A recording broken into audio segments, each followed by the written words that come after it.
Can you pray? Definitely, let's do it. I think you're the first one to pray in this show. Oh, dear God, we thank you so much for this. In the mighty name of Jesus Christ, I pray. Amen! Oh my God, they were getting that on camera. It is another exciting episode of The Star Maker, hosted by yours truly, Joram, the Star Maker.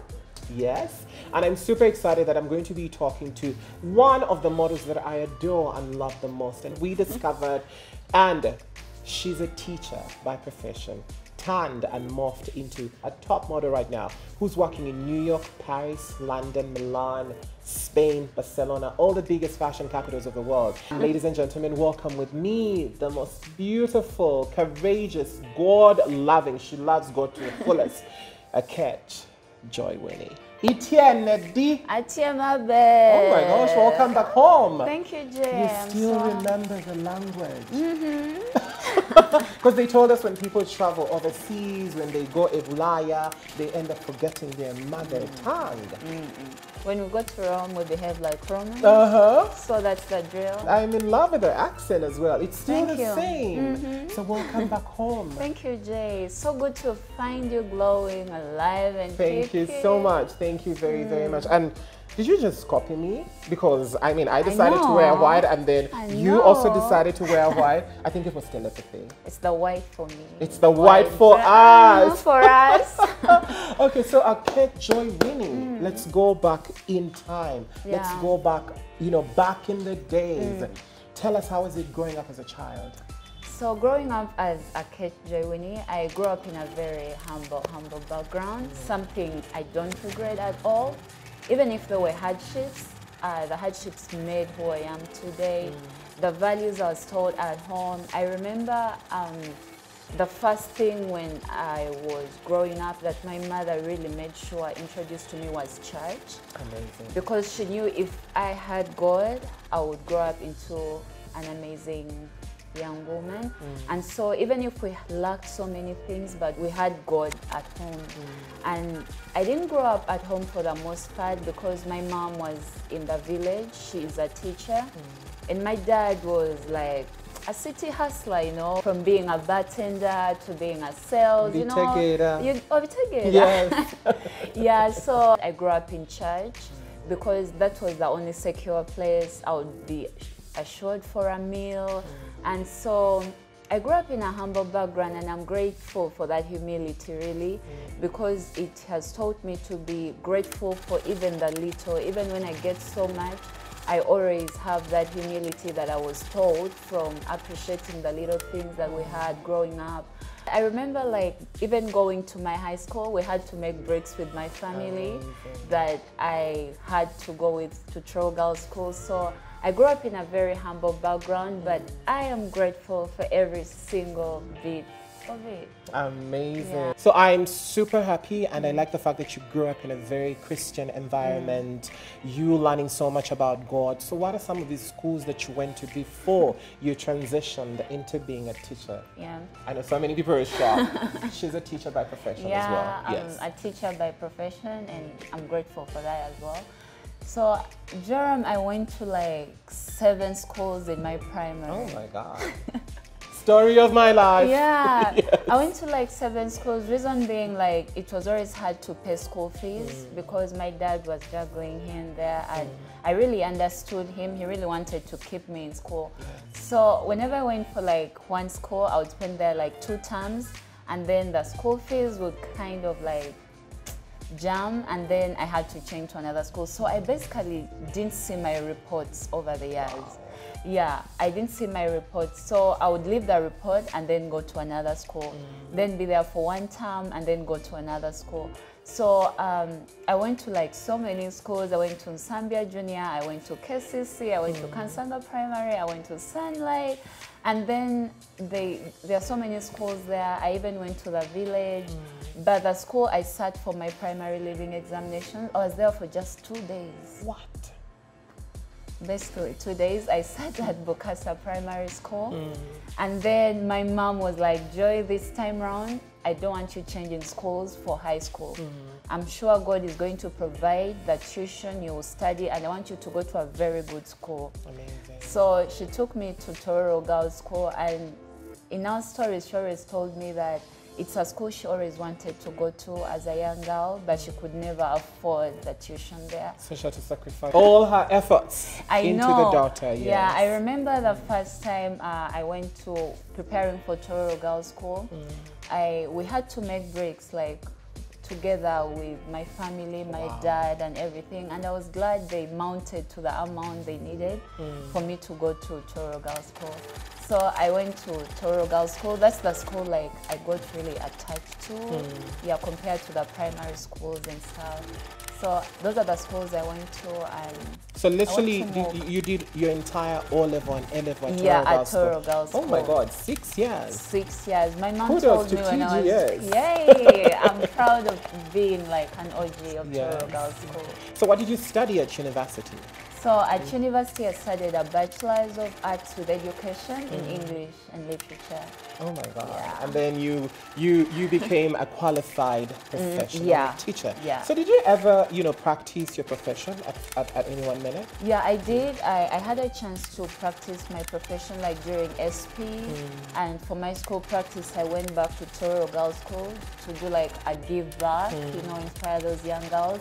And then later at Mienga High, I taught for a while, and then also taught at Kairos High School. I taught like for a year, I should say. Yeah. And how was the experience like? Did you passionately love it? Was it something that you would actually, drop modeling and then go back to at some point? Yeah, I honestly am proud to be a teacher because it's something that I should say runs in our blood. My grandmother was a teacher, my mom was a teacher, and growing up, I always had like that teaching kind of spirit. I always loved teaching Sunday school. You were a leader from day one. From day one. So I was glad when I got a government scholarship at university to do education because... Thank you. Yes. So I love teaching, and yeah, if there is an opportunity after later in the years, maybe I'll come in a different way, not the same way, but once a teacher or as a teacher, maybe have a school. It's very, very unbelievable that Aketch Winnie was a teacher. Yeah. Up to this day, I keep telling myself, really? Okay, so how were you discovered? How did you transform from being a teacher into becoming a fashion model? The world must be wondering, how were you discovered? Yeah. So actually, I loved modeling. Like it was in me. Yeah. Even when I loved being a teacher and I worked towards it, I also loved modeling. So how did you start the professional journey of modeling? Yes. So once I finished high school and stuff, I had to concentrate with education at campus because we don't want to get retakes. I know. Yeah, and then I had a few agencies there, but we just like, started on agencies. And then afterwards, I became so intentional while I was still looking for better schools. And that's how I went for A. Bryant. I met you. And that's the day I'll never forget because it marked the start of something new. I was sad about leaving school, leaving my job, but it ended up being like a blessing in disguise. Something I'll never forget. So when I got in the room, I remember I even had walked all the way from Chibuli to come through to Garden City. I was sweaty.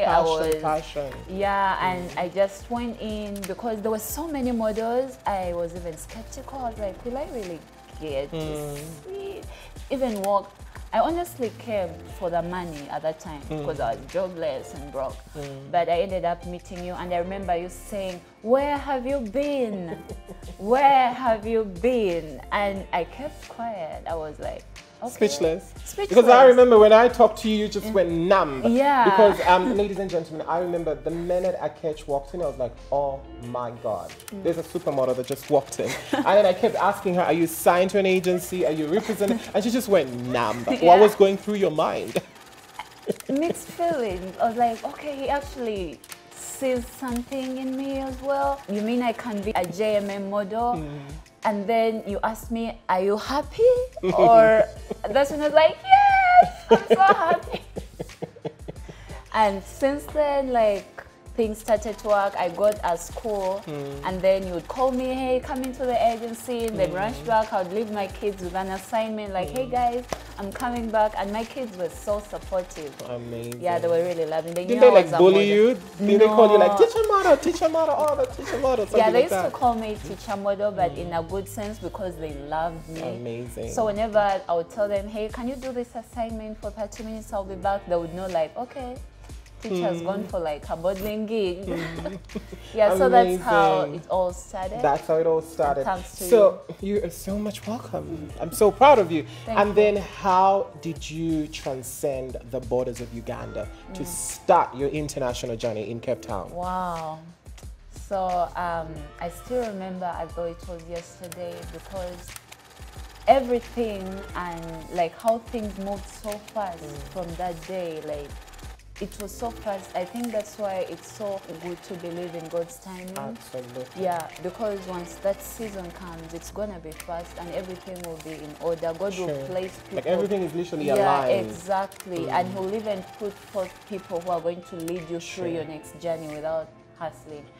So the most impactful moment for me was when I was at the airport. The very first time I was going to South Africa. Was it like your first time on the plane, Yeah, first time to travel? like it was my first time to travel. Like, how would I? Like, my parents wouldn't afford that. I wouldn't afford that. But you know, like, even the scripture tells us, like, your talent will help you sit before kings and stuff. Amen. So it's my talent that helped me go. Yeah.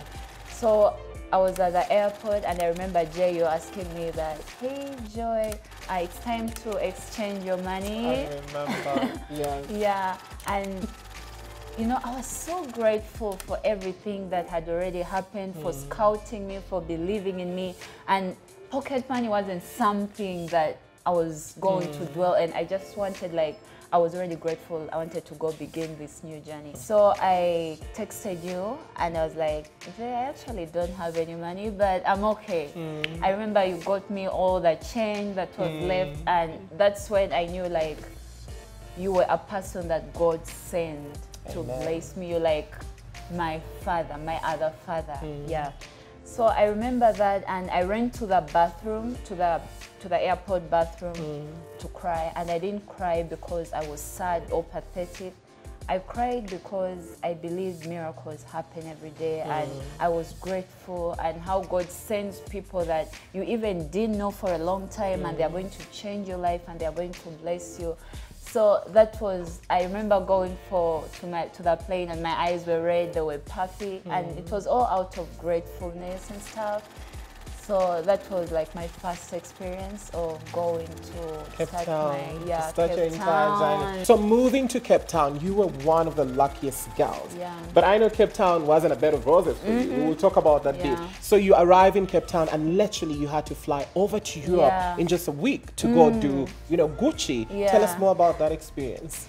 That was like breathtaking, Jay. That was breathtaking. I told you things were moving so fast, so fast. And a week later, I was to fly to Owls and do the Gucci. It was so mind-blowing. The things you prayed for and thought maybe they'll come 10 years later, and they are coming a month after. Yeah, it was like living the reality of my dreams, and it was so like going to Europe. I couldn't believe it. I know. I was like, okay, maybe this is not real, maybe this is real. I remember going for the runway. You know, the whole process of like the casting, the accommodation, the reception was just something I had never seen. Totally different and mind-blowing. Yeah. Yes. And I remember the day of the show, I was on the lineup, and I just looked down and I was filled with tears. And in my mind, I was just like, God, thank you for this day. Thank you for the people that believed in me. Thank you that I can be on this runway with all these models, and I can be here today. I remember looking down and crying for like the second of the lineup, and then going to walk the hell out of that show. I walked it. your best. Yeah, I you guys were walked my literally best. walking through fire Yeah, or something like that. I walked, like, I felt every step. I waited for this, I prayed for this, it is here, and I'm going to experience every moment of it. Amazing. Yeah. So you're back in Cape Town. How was the journey? Did it like kick off immediately? It didn't. And I think that Wow. takes us back to the power of humility. Because like after walking that big show, you would come back and feel like you're all over the world. Yeah, like you feel like all the magazines are going to book you, all the clients. And yeah, but that's not what happened for me. As though like I had never worked for this big show and stuff. So Cape Town was like that season of my life as a model that groomed me, that gave me all these fashion model values, this fashion model behavior, all the things I would need later in the year. But of course, in that season, it was hard. It's so paramount to have a good mother agency. Like, if a model, you're watching this, it's good to have a supportive mother agency, yeah, who will believe in you. Because I was 1.5 years in Cape Town, I was just developing my book. And literally you just went into debt. So I let's went talk to debt. about the model debt. To all the models that are watching out there, international modeling is not a bed of roses. Yeah. Because all of us, you know, it's the biggest aspiration that everyone that is watching the show and wants to be a model, yeah, wants to exactly. aspire, you know, to go on and work in, you know, Cape Town, New York, Paris, London, and Milan. But then Aketch spending 1.5 years in Cape Town, and literally you're just piling up dates, piling up dates. It was emotionally draining for me because even me personally, when I was leaving my teaching profession in Uganda, I knew like, oh, I'm moving to another world. I'm going to make a lot of money. I know money is gonna flow. My life is gonna change overnight. But that wasn't it. So for us, like every model, especially if you're going in for your first time in an international country, it's safer for you to be in the model house. Absolutely. And the model house isn't for free. You pay for Every it. month, yeah, you have to pay for it. So I wasn't working, meaning every single month that would go to my statement. The pictures I was taking, they weren't for free. Sure. Yeah, the portfolio, apart from the editorials of magazines, it was an emotional roller coaster. There are days that I would be motivated and there are days that I would feel down. I was strong like for the first 6 months, but being a human, it drains you. You're not working, you're not making money, you have siblings looking up to you and stuff. So I had seasons I cried, but I'm grateful I had good friends back in Cape Town. That's why most of the time my story has God, because God has been good to me from The day whole one. time, Yeah. But I know so many people that are watching must be wondering, did you at any one minute wanted to just pack your bags, come back here and go back into teaching? Yeah. Joram, I wanted to, like 1 year down, and I was like, Joram, I think this is not for me. Maybe I need to come back home and just teach and get my little salary and not be here like not knowing what tomorrow is gonna bring and stuff. I remember calling you sometimes. I'm like, Jay, it's really hard down here, you know. Like, nah, you're not coming back. Yeah, and Jerome would be like, you're not coming back. Yes. And also what helped me to stay motivated was like, I had a community. I remember Life Church. Hopefully some of them are watching. I love you guys so much. So I had a very good community. So those days that would be really hard, you know, they would help you financially, they would support you spiritually, so you would not think of other means of making ends meet. So I would just be patient and wait on God's timing. So Cape Town was a hard road. I know. It wasn't a bed of roses. So for all the wasn't. models that are watching, always remember that. Dreams are valid, but you must put in the work. And it's not always, you know, roses. There's so many thorns out there. Exactly. And then what was that mind-blowing moment for you to leave Cape Town and then go to New York? Okay. How did it happen? Because So, if I remember very well, you know, you before leaving Cape Town, you had to shoot for the BMW. By the way, ladies and gentlemen, the first Ugandan model ever to shoot a BMW campaign. Yes. Yeah.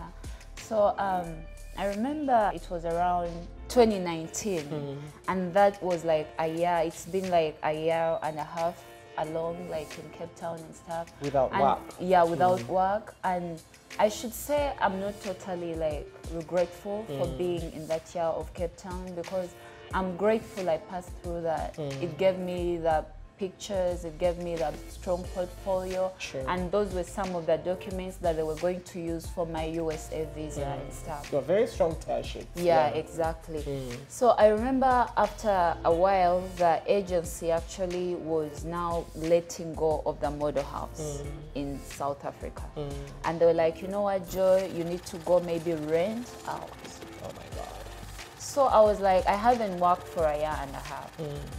So if I rent out, how am I going to pay for the rent? That's the moment I was like, I need to go home. I remember even I talked to you at that time, and you're like, okay, Joy, you've gotten all your tear sheets, you've built your book, it's okay. Just come back home and wait for the US visa. And so I let it go. I was somehow sad coming back. I felt like I was coming back the same way I left financially, living alone, of course, the model book and everything. I was like, okay, if it's gonna be like that, then I'm ready to go. But just a few days before, that's when I get my call from Germany, and they're like, okay, you're coming for the BMW campaign. Hey. And I was like, okay, God, this is what you were doing this whole time. I know. The moment of sadness I had like turned overnight. The 1 year debt and a half that I had accumulated was going to be paid off by a campaign that was gonna shoot for like just 1 week. Wow. Then I knew like, okay, the wait was worth it, the struggle was worth it, the tears were worth it, and everything. So that was like another start of something new. It was a transforming thing, because after I went to Germany, I knew I'm coming back to South Africa as a tourist, not a model.